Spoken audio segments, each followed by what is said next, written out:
Halo teman-teman semua, kembali lagi di channel YouTube saya. Kita lanjutkan pembahasan kita tentang database MySQL ya. Di video sebelumnya kita udah bahas tentang fungsi database itu untuk apa, terus MySQL itu apa gitu ya. Terus saya juga udah menampilkan beberapa tampilan di PHP-admin ya, seperti ini dan fungsi-fungsinya gitu ya. Oke, selanjutnya kita akan coba untuk mengoperasikan database kita, gitu ya. Dimulai dari membuat database. Oke. Nah, untuk membuat database sebetulnya kita bisa dua cara. Yang pertama, kita bisa masuk ke bagian menu database ini, ya. Nah, di sini kita masukin nama database kita. Misalkan di sini contohnya saya kasih nama DB percobaan ya.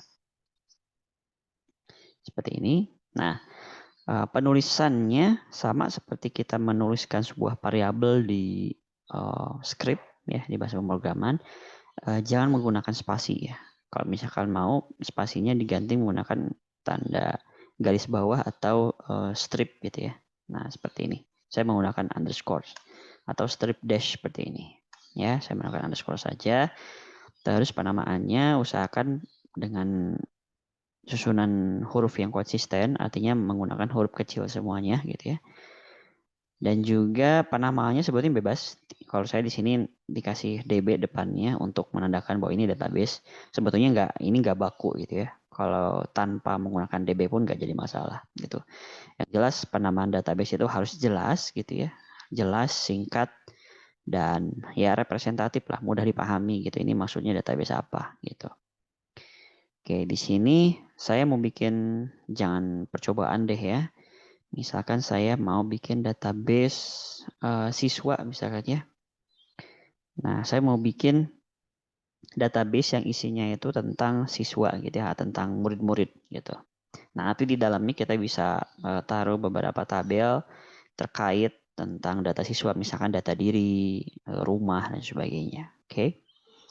Oke, sekarang setelah itu ini biarkan default saja, teman-teman. Nggak usah diubah-ubah. Terus kita ketik atau klik create. Oke, berhasil ya. Nah, seperti ini. Nah, atau bisa juga bikin database-nya itu kita menggunakan perintah, teman-teman. Kalau tadi kan kita tinggal ketik di sini ya. Nah, sekarang kalau misalkan menggunakan perintah untuk membuat database, berarti kita masuk dulu ke bagian SQL sini. Terus kita ketik perintah seperti ini, create ya. Terus database. Ya, seperti ini. Spasi. Nah, di sini kita masukin nama database-nya apa. Misalkan saya pakai DB siswa 2 gitu ya. DB siswa underscore 2. Ya, seperti ini. Terus tutup pakai titik koma ya untuk penutupnya. Nah, sekarang untuk menjalankan perintah ini di bagian bawah bisa dicek ya. Di sini ada tombol go. Kita klik tombol go-nya. Kita tunggu. Nah, udah muncul ya. Sukses pembuatan dari DB siswa menggunakan perintah MySQL. Dan di sininya pun ada muncul ya database DB underscore siswa 2 sesuai dengan nama di comment query yang tadi kita ketik. Oke. Ya, itulah cara untuk membuat sebuah database gitu ya. Nah, selanjutnya database itu kan dalamnya itu adalah kumpulan tabel, teman-teman ya. Kumpulan tabel. Nah, di sini misalkan saya mau pakai DB siswa ini aja ya, yang DB underscore siswa 2 ini nggak akan saya pakai. Ini buat demonstrasi aja tadi membuat membuat tabel menggunakan membuat database menggunakan comment query. Nah, yang DB underscore siswa 2 ini saya akan mau hapus aja.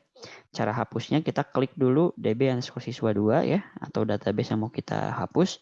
Pastikan di sininya sudah muncul nama database-nya. Terus di bagian menu operation, nah di sini di bagian bawah ada remove database. Di sini kita bisa klik drop the database dalam kurung drop. Kita klik di sini. Nah, ini konfirmasi apakah betul database dengan nama DB underscore siswa 2 ini mau dihapus. Kita klik aja OK. Oke, udah berhasil. Sekarang cuma ada satu ya, DB underscore siswa. Seperti ini. Oke, Selanjutnya kita mau bikin tabel, teman-teman ya. Nah, misalkan kita mau bikin tabel, nama tabelnya itu adalah data diri siswa ya, data diri siswa. Seperti ini ya. Oke, atau jangan data diri siswa, kita singkat saja menjadi data siswa. Ya. Oke, atau siswa saja deh nama tabelnya. Nah ya. Seperti ini, nomor atau jumlah kolom ya, seperti yang kita ketahui kalau misalkan kita bekerja dengan tabel, pasti kan ada kolom-kolomnya ya. Misalkan di sini kolomnya 5 saja, contoh ya. Terus kita klik create. Nah, oke. Nah, di sini kita diminta untuk memberikan nama kolomnya, terus tipe data di kolom tersebut itu apa, dan atribut-atribut lainnya teman-teman yang bisa digunakan. Oke. Yang pertama, di setiap kolom atau di setiap tabel di database itu perlu ada ID data, teman-teman ya. Perlu ada ID data, maka di kolom pertama di tabel siswa ini saya mau kasih namanya adalah ID. Ya. Nah, terus di sini ada tipe data nih. Nah, tipe data sebetulnya kalau kita kategorikan itu tipe data itu ada 3. Pertama numerik ya. Terus teks atau string gitu ya. Terus ada juga tanggal gitu ya. Nah, nanti dari numerik itu ada pecahannya lagi gitu. Bagaimana kalau misalkan kita mau menampung data yang desimal atau misalkan data yang nominalnya itu besar sekali gitu ya. Nah, teman-teman bisa lihat di sini ada di bagian numerik ada kategorinya. Nah, di sini ada tiny integer, small integer gitu ya. Nah, di sini juga kalau disorot ada range datanya. Nah, kalau misalkan tiny integer itu bisa menampung range dari -128 sampai 127. Ya, range angkanya yang bisa yang bisa ditampung gitu ya. Terus small integer lebih besar lagi dari -32.768 sampai 32.767. Nah, ini teman-teman bisa disesuaikan saja ya dengan kebutuhan kalian. Ya.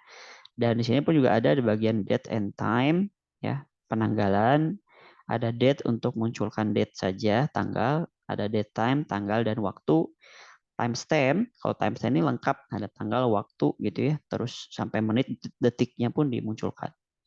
Atau mau waktu saja atau mau tahun saja, ya. Dan yang lainnya, ini ada tipe string juga, beberapa macam-macam ya, ada char, varchar, tiny text gitu ya. Nah, kalau char itu karakternya kalau misalkan cuma satu ya. Jadi kalau char itu kayak satu huruf A. Nah, ini udah. Berarti kalau satu huruf masuk itu datanya disebut adalah char atau ya. Jadi dia tidak bisa menampung data lebih dari satu karakter. Nah, kalau varchar ini bisa lebih dari satu karakter ya. Terus ada teks, medium teks, long teks gitu. Nah, seperti itu ya. Dan ini sudah diurutkan berdasarkan dari tipe data yang ukurannya paling kecil ke paling besar pengurutannya. Oke, kembali lagi ke desain sini ya, desain tabel kita. Kita akan buat ID ini adalah karena sebuah ID number data, maka kita tipenya integer saja. Nah, panjang datanya ini disesuaikan saja, misalkan saya 10 aja ya maksimal. Nah, ini defaultnya tidak kita set ya, defaultnya walaupun di sini kita bisa bisa bisa di set kalau misalkan nilai data ini kosong itu mau diisi apa, apakah diisi nol saja, nol itu artinya boleh dikosongkan, atau current timestamp atau diisi timestamp ya, data tanggal, bulan, jam gitu. Kalau equation kita nggak set, biarkan saja atribut. Nah, di sini juga kita nggak set juga.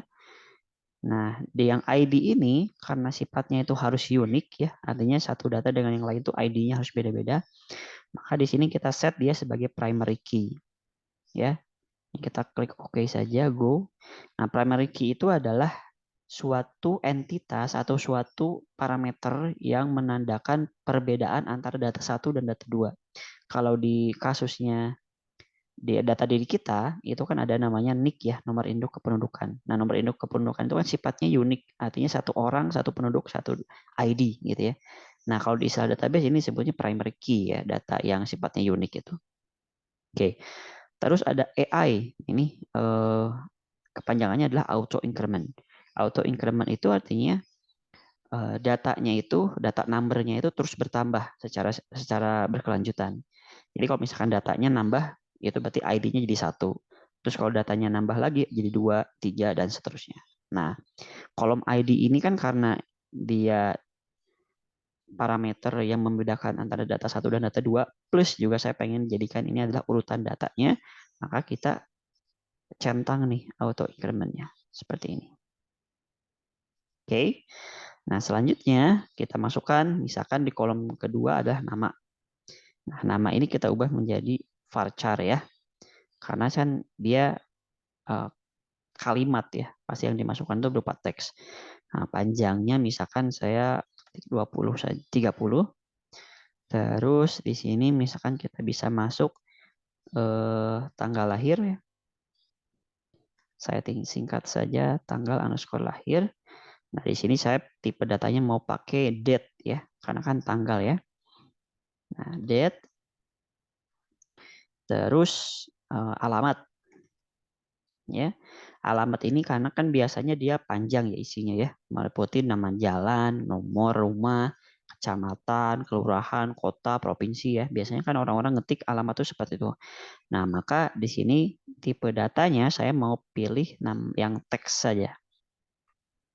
Nah, ini ya, karena datanya panjang.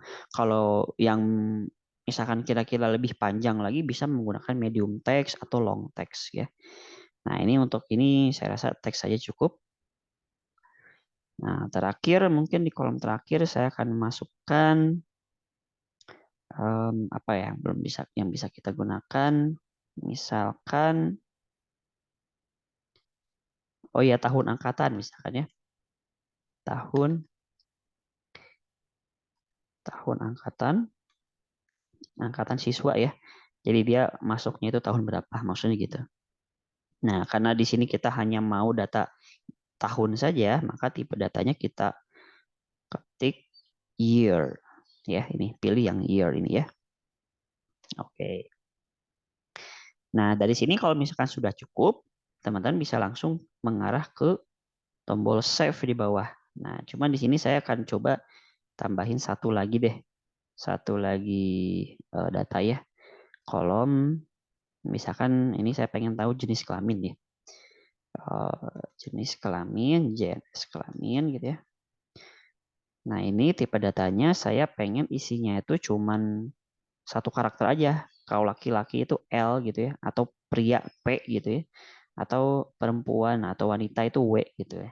Nah, misalkan saya pengen formatnya laki-laki dan perempuan. Maka kalau laki-laki isinya cukup L saja, perempuan itu adalah P gitu ya. Maka tipe datanya di sini saya akan pilih char. Karena kan di sini cuma cukup satu karakter saja.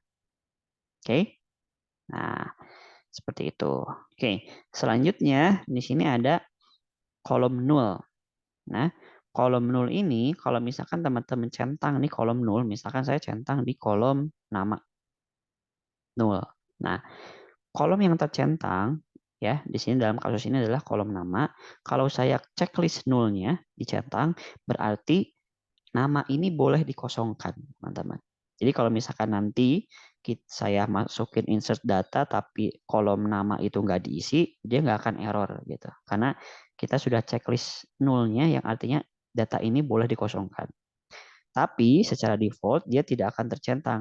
Nah, kalau misalkan kondisinya tidak tercentang, artinya setiap kolom di sini itu harus wajib diisi, gitu ya.